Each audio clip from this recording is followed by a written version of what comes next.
राधे राधे। जय श्री कृष्णा। प्रिय भक्तों, आप सभी भक्तों का आपके अपने YouTube चैनल अंश भक्ति पर हार्दिक स्वागत है। आज है 15 अप्रैल, दिन मंगलवार, वैशाख मास कृष्ण पक्ष की तृतीया तिथि और यह तिथि प्रारंभ होगी सुबह 10:55 के बाद। यदि आज आप कोई शुभ कार्य करना चाहते हैं तो राहु काल का समय जरूर नोट कर ले, क्योंकि इस समय कोई भी शुभ कार्य नहीं किया जाता। आज राहु काल दोपहर 3:35 से 5:09 तक है। आप सभी की मंगल कामना के साथ चलिए आज के इस वीडियो की शुरुआत करते हैं। आज के इस वीडियो में हम श्रवण करेंगे वैशाख मास महात्म्य की कथा अध्याय 3 का। यदि यह कथा आपको अच्छी लगे तो प्लीज़ कमेंट में ज़रूर बताइएगा। पूर्व काल में कुरु देश में श्रुत कीर्ति नामक एक विद्वान, कीर्तिशाली, शत्रुओं का नाश करने वाला, 64 कलाओं का ज्ञाता तथा धनुर्विद्या में कुशल राजा हुआ था। पुत्र के अतिरिक्त अन्य सभी शुभ चीजें उस राजा के पास थी। अतः वह राजा संतान के विषय में अत्यंत चिंतित हुआ और जब ध्यानपूर्वक देवी की आराधना करने लगा, तब उसकी कठोर तपस्या से देवी प्रसन्न हो गई और उससे यह वचन बोली, हे सुव्रत, वर मांगो। श्रुत कीर्ति बोला, हे देवी, यदि आप मुझ पर प्रसन्न है तो मुझे सुंदर पुत्र दीजिए। हे देवी, आपकी कृपा से अन्य किसी भी वस्तु का अभाव मुझे नहीं है। उसका यह वचन सुनकर पवित्र मुस्कान वाली देवी ने कहा, हे राजन, तुमने अत्यंत दुर्लभ वर मांगा है, फिर भी कृपावश मैं तुम्हें अवश्य दूंगी। किंतु हे राजेंद्र, सुनिए, यदि परम गुणी पुत्र चाहते हो तो वह केवल 16 वर्ष तक जीवित रहेगा, और यदि रूप तथा विद्या से विहीन पुत्र चाहते हो तो वह दीर्घजीवी होगा। देवी का यह वचन सुनकर राजा चिंतित हो उठा और पुनः अपनी पत्नी से परामर्श करके उसने गुणवान तथा सभी शुभ लक्षणों से संपन्न 16 वर्ष की आयु वाला पुत्र मांगा। तब देवी ने भक्ति संपन्न राजा से कहा, हे नृपनंदन, मेरे मंदिर के द्वार पर आम का एक वृक्ष लगा हुआ है। उसका एक फल लाकर मेरी आज्ञा से अपनी भार्या को उसे भक्षण करने हेतु प्रदान करो, जिससे वह शीघ्र ही गर्भ धारण करेगी। इसमें संदेह नहीं है। प्रसन्न होकर राजा ने वैसा ही किया और उसकी पत्नी ने गर्भ धारण कर लिया। 10वें महीने में उसने देवतुल्य सुंदर पुत्र को जन्म दिया। तब हर्ष तथा शोक से युक्त राजा ने बालक का जात कर्म आदि संस्कार किया और शिव का स्मरण करते हुए उसका नाम चिरायु रखा। इसके बाद पुत्र के 16 वर्ष के होने पर पत्नी सहित राजा चिंता में पड़ गए और वे विचार करने लगे कि यह पुत्र बड़े कष्ट से मुझे प्राप्त हुआ है और मैं इसकी दुखद मृत्यु अपने ही सामने कैसे देख सकूंगा। ऐसा विचार करके राजा ने पुत्र के मामा को बुलाया और मामा के साथ उसे काशी भेज दिया। प्रस्थान के समय राजा की पत्नी ने अपने भाई से कहा कि कार्पटिक का वेश धारण करके आप मेरे पुत्र को काशी ले जाइए। मैंने भगवान मृत्युंजय से पूर्व में पुत्र के लिए प्रार्थना था कि हे विश्वेश, आप जगतपति की यात्रा के लिए मैं उस पुत्र को अवश्य भेजूंगी। अतः आप मेरे पुत्र को आज ही ले जाइए और सावधानी पूर्वक इसकी रक्षा कीजिएगा। अपनी बहन की यह बात सुनकर भांजे के साथ वह चल पड़ा। कई दिनों तक चलते चलते वह आनंद नामक नगर में पहुंचा। वहां सभी प्रकार की समृद्धियों से संपन्न वीरसेन नाम वाला राजा रहता था। उस राजा की एक सर्वलक्षण संपन्न युवा अवस्था प्राप्त मनोहर तथा रूप लावण्यमयी मंगला गौरी नामक कन्या थी। सभी उपमानों को तुच्छ करके सौंदर्य अभिवृद्धि को प्राप्त वह कन्या किसी समय सखियों के साथ नगर के उपवन में क्रीड़ा करने के लिए गई हुई थी। उसी समय वह चिरायु तथा उसका मामा वे दोनों भी वहां पहुंच गए और उन कन्याओं को देखने की लालसा से वहीं विश्राम करने लगे। इसी बीच विनोद पूर्वक क्रीड़ा करती हुई उन कन्याओं में से किसी एक ने कुपित होकर राजकुमारी को रांड यह कुवचन कह दिया। तब उस अशुभ वचन को सुनकर राजकुमारी ने कहा, तुम अनुचित बात क्यों कर रही हो? मेरे कुल में तो इस प्रकार की कोई नहीं है। मंगला गौरी की कृपा से तथा उनके व्रत के प्रभाव से विवाह के समय जिसके सर पर मेरे हाथ से अक्षत पड़ेंगे, हे सखी, वह यदि अल्प आयु वाला होगा तो भी चिरंजीवी हो जाएगा। इसके बाद वह सभी कन्याएं अपने अपने घर चली गई। उसी दिन राजकुमारी का विवाह था। ब्राहिक देश के दृढ़धर्मा नामक राजा के सुकेतु नाम वाले पुत्र के साथ उसका विवाह निश्चित किया गया था। वह सुकेतु विद्याहीन, कुरूप तथा बहरा था। तब सुकेतु के साथ आए हुए उन लोगों ने विचार किया कि इस समय कोई दूसरा श्रेष्ठ वर ले जाना चाहिए और विवाह संपन्न हो जाने के बाद वहां सुकेतु पहुंच जाए। उन लोगों ने चिरायु के मामा के पास जाकर याचना की कि आप इस बालक को हमें दे दीजिए, जिससे हमारा कार्य सिद्ध हो जाएगा। इस पृथ्वी पर परोपकार के समान कोई दूसरा धर्म नहीं है। उनकी बात सुनकर चिरायु का मामा मन ही मन बहुत प्रसन्न हुआ, क्योंकि इसने उपवन में पहले ही कन्या मंगला गौरी की बात सुन ली थी। फिर भी उसने एक बार कहा कि आप लोग इसे किस लिए मांग रहे हैं? कार्य की सिद्धि हेतु वस्त्र आभूषण आदि मांगे जाते हैं, वर तो कहीं भी नहीं मांगा जाता। तथापि आप लोगों का सम्मान रखने के लिए मैं इसे दे रहा हूँ। इसके बाद चिरायु को वहां ले जाकर उन लोगों ने विवाह संपन्न कराया। सप्तपदी आदि के हो जाने पर रात्रि में शिव पार्वती की प्रतिमा के समक्ष उस चिरायु ने हर्ष युक्त होकर मंगला गौरी के साथ शयन किया। उसी दिन चिरायु के 16 वर्ष पूर्ण हो चुके थे और अर्धरात्रि में साक्षात काल सर्प रूप से वहां आ गया। इसी बीच संयोगवश राजकुमारी जाग गई। उसने उस महासर्प को वहां देखा और वह भय से व्याकुल होकर कांपने लगी। तभी उस कन्या ने धैर्य धारण करके 16 उपचारों से सर्प की पूजा की और पीने के लिए उसे दूध दिया। उसने दीनता भरी वाणी में उस सर्प की प्रार्थना तथा स्तुति की। मंगला गौरी प्रार्थना करने लगी कि मैं उत्तम व्रत को करूंगी जिससे मेरे पति जीवित रहे। ये जिस तरह से चिरकाल तक जीवित रहे आप वैसा कीजिए। इतने में सर्प वहां स्थित एक कमंडल में प्रवेश कर गया और उस मंगला गौरी ने अपनी कंचुकी से उस कमंडल का मुंह बांध दिया। इसी बीच उसका पति अंगड़ाई लेकर जाग गया और अपनी पत्नी से बोला, हे प्रिय, मुझे भूख लगी है। तब वह अपनी माता के पास जाकर खीर, लड्डू आदि ले आई और उसके द्वारा दिए भोज्य पदार्थ को उसने प्रसन्न मन से ग्रहण किया। भोजन के पश्चात हाथ धोते समय उसके हाथ से अंगूठी गिर गई। तांबुल खाकर वह पुनः सो गया। इसके बाद मंगला गौरी कमंडल को फेंकने लगी। विधि की कैसी गति है कि उस कमंडल में से बाहर की ओर जगमग करती हुई हार कांति को देखकर वह आश्चर्यचकित हो गई। घट में स्थित उस हार को उसने अपने कंठ में धारण कर लिया। इसके बाद कुछ रात शेष रहते ही चिरायु का मामा आकर उसे ले गया। इसके बाद वर पक्ष के लोग सुकेतु को वहां ले आए। उसे देख मंगला गौरी ने कहा कि यह मेरा पति नहीं है। तब उन सभी ने उससे कहा, हे सुबह, तुम यह क्या बोल रही हो? यहाँ तुम्हारा कोई परिचायक हो तो उसे हम लोगों को बताओ। मंगला गौरी बोली, जिसने रात्रि में 9 रत्नों से बनी अंगूठी दी है उसकी अंगुली में इसे डालकर परिचायक निशानी देख ले। मेरे पति ने रात्रि में मुझे जो हार दिया था उसके रत्नों का समुदाय कैसा है, इस बात को यह बताए। यह तो कोई अन्य नहीं है। इसके अतिरिक्त रात्रि में आम सींचते समय उनका पैर कुमकुम से लिप्त हो गया था। वह मेरी जांघ पर अब भी विद्यमान है। उसे आप लोग शीघ्र देख ले। साथ ही रात में परस्पर भाषण तथा भोजन आदि जो कुछ किया गया था उसे भी यह बता दे। तब यह निश्चय ही मेरा पति है। इस प्रकार उसका वचन सुनकर सभी ठीक है कहने लगे। किंतु जब एक भी बात न मिली तब सभी ने सुकेतु को उसका पति होने से निषिद्ध कर दिया और वर पक्ष वाले जिस तरह से आए थे उसी तरह से चले गए। उसके बाद अपने वंश को बढ़ाने वाले महान यश से संपन्न तथा परम मनस्वी मंगला गौरी के पिता ने अन्नपान आदि का छत्र चलाया। उन्होंने वर पक्ष का वृत्तांत कानो कान सुन लिया कि स्वरूप से कुरूप होने के कारण लोगों के द्वारा किसी अन्य को वर के रूप में आदरपूर्वक लाया गया था। तब उन्होंने अपनी कन्या को पर्दे के पीछे बिठा दिया। उसके बाद 1 वर्ष बीतने पर यात्रा करके चिरायु अपने मामा के साथ यह देखने आया कि विवाह के बाद वहाँ क्या हुआ। तब उसे गवाक्ष के भीतर से देखकर वह मंगला गौरी अत्यंत प्रसन्न हुई और माता पिता से बोली कि मेरे पति आ गए हैं। राजा ने अपने सुसज्जनों को बुलाकर पूर्व में कहे गए सभी परिचायकों को निशानी को देखकर मंद मुस्कान वाली अपनी कन्या चिरायु को सौंप दी।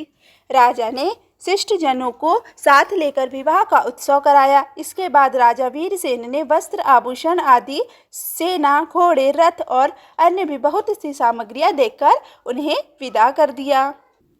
उसके बाद कुल को आनंदित करने वाला वह चिरायु पत्नी तथा मामा को साथ लेकर सेना के साथ अपने नगर पहुंचा। लोगों के मुख से उसे आया हुआ सुनकर उसके माता पिता को विश्वास नहीं हुआ। उन्होंने सोचा कि प्रारब्ध अन्यथा कैसे हो सकता है। इतने में वह अपने माता पिता के पास आ गया और स्नेह से परिपूर्ण वह चिरायु भक्ति पूर्वक उनके चरणों में गिर पड़ा। तब अपने पुत्र का मस्तक सूंघकर उन दोनों ने परम आनंद प्राप्त किया। पुत्र वधू मंगला गौरी ने भी सास ससुर को प्रणाम किया। तब सास उसे अपनी गोद में बिठाकर सारा वृत्तांत शीघ्रतापूर्वक पूछने लगी। हे महामुने, तब पुत्र वधू ने भी मंगला गौरी के उत्तम व्रत महात्म तथा जो कुछ घटित हुआ था वह सब वृत्तांत बताया। हे सनत कुमार, मैंने आपसे इस मंगला गौरी व्रत का वर्णन कर दिया। जो कोई भी इसका श्रवण करता है अथवा जो इसे कहता है उसके सभी मनोरथ पूर्ण हो जाते हैं, इसमें संदेह नहीं है। सूत जी बोले, हे ऋषियों, इस प्रकार शिव जी ने सनत कुमार को यह मंगला गौरी व्रत बताया और उन्होंने सभी कार्यों को पूर्ण करने वाले इस व्रत को सुनकर महान आनंद प्राप्त किया। ईश्वर बोले, हे सनत कुमार, इस प्रकार मैंने आपको अच्युतम भौम व्रत का वर्णन किया, जिसका अनुष्ठान करने मात्र से वैधव्य नहीं होता। विवाह होने के पश्चात 5 वर्षों तक यह व्रत करना चाहिए। इसका नाम मंगला गौरी व्रत है। यह सब पापों का नाश करने वाला है। विवाह के पश्चात प्रथम श्रावण शुक्ल पक्ष में पहले मंगलवार को यह व्रत प्रारंभ करना चाहिए। केले के खंभों से सुसज्जित एक पुष्प मंडल बनाना चाहिए और उसे अनेक प्रकार के फूलों तथा रेशमी वस्त्रों से सजाना चाहिए। उस मंडप में अपने सामर्थ्य के अनुसार देवी की सुवर्णमयी अथवा अन्य धातु की बनी प्रतिमा स्थापित करनी चाहिए। उस प्रतिमा को 16 उपचारों से, 16 दुर्वा दलों से, 16 चावलों से और 16 चने की दालों से मंगला गौरी नामक देवी की पूजा करनी चाहिए और 16 बत्तियों से 16 दीपक जलाने चाहिए। दही तथा भात का नैवेद्य भक्ति पूर्वक अर्पित करना चाहिए। देवी के पास ही पत्थर का शीर तथा लोड़ा स्थापित करना चाहिए। 5 वर्ष तक इस प्रकार से करने के पश्चात उद्यापन करना चाहिए।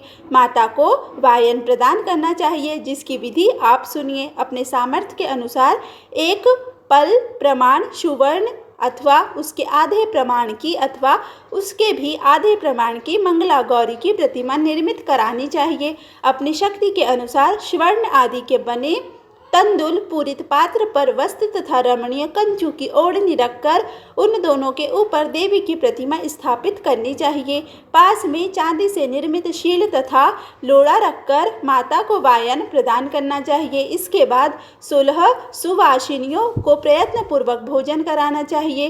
हे विप्र, इस विधि से व्रत करने पर 7 जन्मों तक सौभाग्य बना रहता है और पुत्र आदि के साथ संपदा विद्यमान रहती है। बोलिए माता भवानी दुर्गा की जय। श्री दुर्गा चालीसा। नमो नमो अम्बे सुख करनी, नमो नमो दुर्गे दुख हरने। निरंकार है ज्योति तुम्हारी, तिहु लोक फैली उजियारी। ससी ललाट मुख महाविशाला, नेत्र लाल भ्रकुटी विकराला। रूप मातु को अधिक सुहावे, दर्श करत जन अति सुख पावे। तुम संसार शक्ति लय की ना, पालन हेतु अनदन दीना। अन्नपूर्णा हुई जग की पाला, तुम्ही आदि सुंदरी बाला। प्रलय काल शब नाशनहारी, तुम गौरी शिव शंकर प्यारे। शिव योगी तुम रे गुण गावे, ब्रह्म विष्णु तुम्हें नित्य ध्यावे। रूप सरस्वती को तुम धारा, दे सुबुध ऋषि मुनिन उबारा।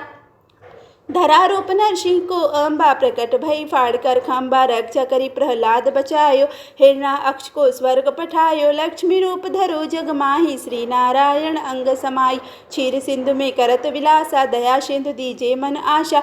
हिंगलाज में तुम्ही भवानी, महिमा अमित न जात बखानी। मातंगी अरुधु मावती माता, भुवनेश्वरी बगला सुखदाता। श्री भैरव तारा जगतारिणी, छिन्न भाल भव दुख निवारिणी। केहरी वाहन शोह भवानी, लांगुर वीर चलत अगवानी। घर में खप्पर खड़ग विराजे, जाको देख काल डर से भाजे। शोहे अस्त्र और त्रिशूला, जाते उठत शत्रु यसूला। नगर कूट में तुम्हें विराजत, तिहु लोक में डंका बाजत। शुंभ निशुंभ दानव तुम मारे, रक्त बीज संगन शनहारे। महिषासुर नृप अति अभिमानी, जेहि अद्भार मही अकुलानी। रूप कराल काली को धारा, सेन सहित तुम तिहि सहारा। पड़े घाल संतन पर जब जब, भय साय मातु तुम तब तब। अमरपुरी अवरो सब लोका, तब महिमा सब रहे अशोका। ज्वाला में है ज्योति तुम्हारे, तुम्हें सदा पूजे नर नारी। प्रेम भक्ति से जो यश गावे, दुख दरिद्र निकट नहीं आवे। ध्यावे तुम्हें जो नर मन लाई, जन्म मरणता को छुट जाई। योगी सुर मुनि कहत पुकारी, योग न हो बिन शक्ति तुम्हारी।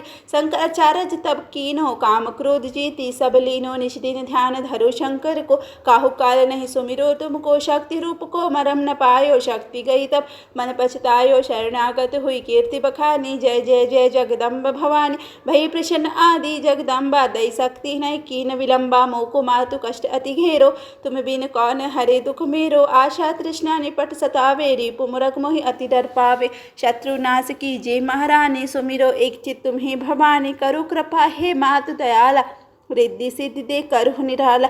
जब लगी जियो दया फल पाओ, तुमिरो यश मैं सदा सुनाऊं। दुर्गा चालीसा जो कोई गावे, सब सुख भोग परम पद पावे। देवी दास शरण निज हो जानी, करहु कृपा जगदम्ब भवानी। बोलो सिर वाली दुर्गे मैया की जय। श्री शिव चालीसा।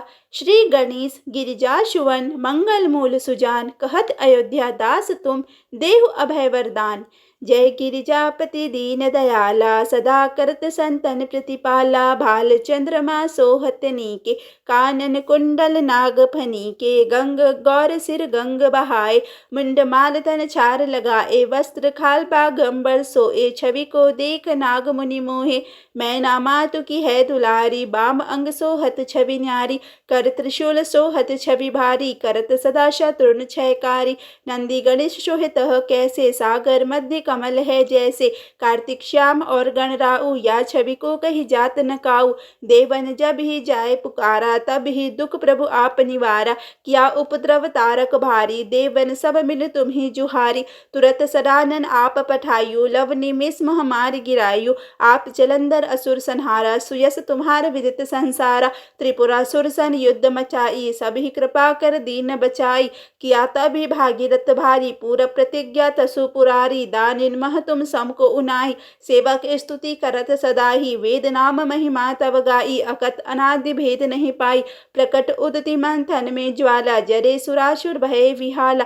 कीन दया तह करी सहाई, नीलकंठ तब नाम कहाई। पूजन रामचंद्र जब कीन्हा, जीत के लंग विभीषण दीना। सहस कमल में हो रहे धारी, कीन परीक्षा तभी पुरारी। एक कमल प्रभु राखे उजोई, कमल नयन पूजन चह कोई। कठिन भक्त देखी प्रभु शंकर, भय प्रसन्न दिए इच्छित वर। जय जय जय अनंत अविनाशी, करत कृपा सबके घटवासी। दुष्ट सकल नित मोहि सतावे, भ्रमत रहे मुदि चैन न आवे।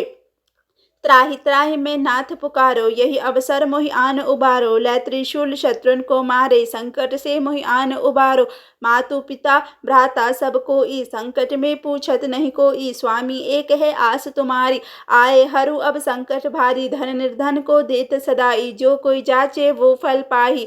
स्तुति के ही विधि करो तुम्हारी, क्षमो नाथ अब चूक हमारी। शंकर हो संकट के नाशन, मंगल कारण विघ्न विनाशन। योगी यति मुनि ध्यान लगावे, नारद शारद शीस नवामे। नमो नमो जय नमः शिवाय, सुर ब्रह्मादिक पार न पाए। जो यह पाठ कराए मन लाई, तापर होत है शंभु सहाय। ऋणिया जो कोई हो अधिकारी, पाठ करे सो पावन हारी। पुत्रहीन कर इच्छा को ई, निश्चय शिव प्रसाद ते ही होई। पंडित त्रयोदशी को आवे, ध्यान पूर्वक होम करावे। त्रयोदशी व्रत करे हमेशा, तन नहीं ताके रहे कलेशा। धूप दीप नैवेद्य चढ़ावे, शंकर सम्मुख पाठ सुनावे। जन्म जन्म के पाप नसावे, अंतवास शिवपुर में पावे। कहे अयोध्या आस तुम्हारी, जानी सकल दुख हरू हमारी। नित्य नेम कर प्रातः ही पाठ करो चालीसा, तुम मेरी मनोकामना पूर्ण करो जगदीश। मगसर छठी हेमंत ऋतु, संवत 64 जान। स्तुति चालीसा शिव ही, पूर्ण कीन कल्याण। प्रिय भक्तों, यदि आज का यह वीडियो आपको अच्छा लगा हो तो प्लीज़ वीडियो को लाइक करें, वीडियो को ज़्यादा से ज़्यादा शेयर करें तथा चैनल पर पहली बार आए हैं तो चैनल को सब्सक्राइब करना बिल्कुल भी ना भूलें। धन्यवाद।